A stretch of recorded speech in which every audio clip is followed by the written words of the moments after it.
Beerzerker! Alright, what's going on?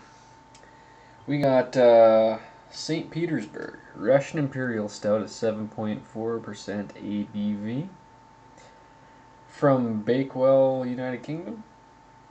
I believe that's the city. And yeah, naturally carbonated, so you know, let's top this up here. Alright, it's all about presentation, right? So I put this in a Pilsner glass. We get a nice look at it here. So I got a pretty decent head on this. Very fine. Again, these British beer styles, man. We got shaving cream head on this one again. Pitch black, super dark beige head. Just getting chocolate and alcohol.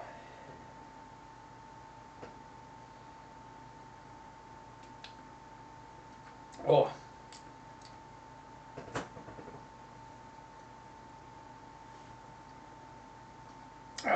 Whoa. That's very rich. And just tons of chocolate. But it's not. It's quite malty, but it's kind of like blended with the alcohol.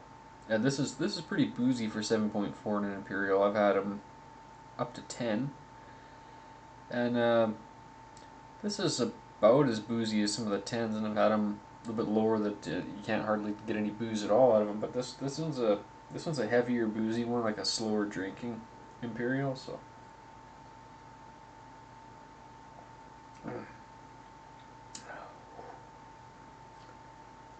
It's got a really smooth, nice mouthfeel though. Very rich. The only thing you're gonna have a little bit of trouble getting past is the amount of malt.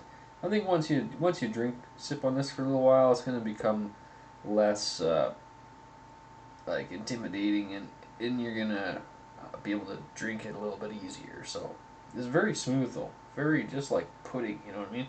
Like fudge pudding. Mm. Yeah, it's just smooth. That is just smooth. That's gotta be one of the smoothest beers around. So these guys have a whole bunch of other beers as well, and they're on a beer rack that the Wine Cavern's getting rid of. So big shout out! I got an excellent deal on this. So I'm a little bit worried that he might be getting rid of these ones for good, but they had one called Jupiter and a bunch of. So Thornbridge has a lot of different beers out. They had at least 3 or 4 different versions of different beers from these guys.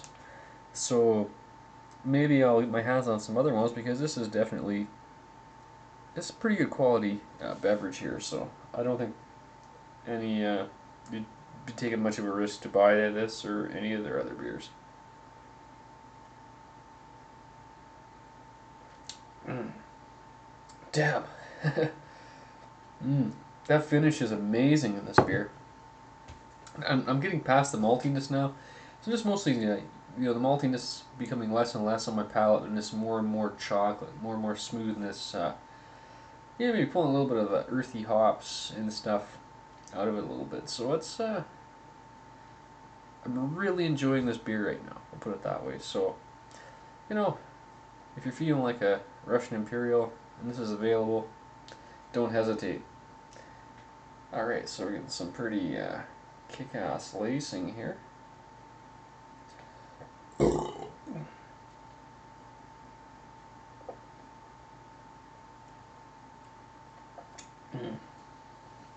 So as I'm getting used to it, it's becoming more and more drinkable. Oh, it's that finish. It's just, you're getting maltiness. It's so full and it's so rich, but it's not too rich though. It's kind of like a well put together dessert. It's like you can eat it, you're not getting sick from it, but it's still really good. Like, uh, you know, some kind of custard pudding thing or whatever.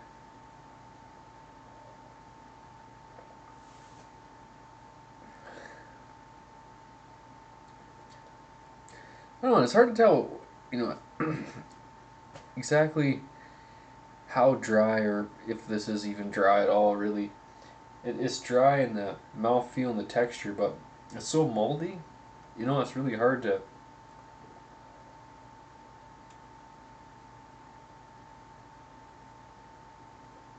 Yeah, it's dry. Trick is with wine. Put the wine on the tip of your tongue, and you should be able to pull out the sugar. Otherwise, you're probably just pulling out fruity flavors. And I think the same goes for the malt in the beer.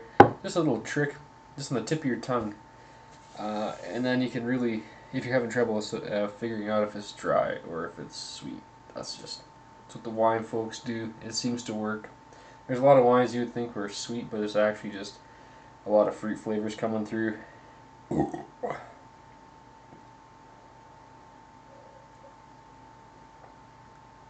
It's dry. It's just the right amount of malt for me. Like I don't mind a bit of malt, but if it gets too gross, too rich, and I'll say I'm gonna wrap this up because I could go on and on about this beer and how fucking awesome it is all night long. But I'm gonna give it a 10.5 out of 11. I know I'm really high. I get excited about shit, and this is a good one. You're not gonna be disappointed with this. 10.5 out of 11. It's just, I don't know. It's as good as it's gonna get, really. No problem with this beer. I'm loving this. Thornbridge. I'm gonna try some more of your shit. Beerzerker, and I'm out.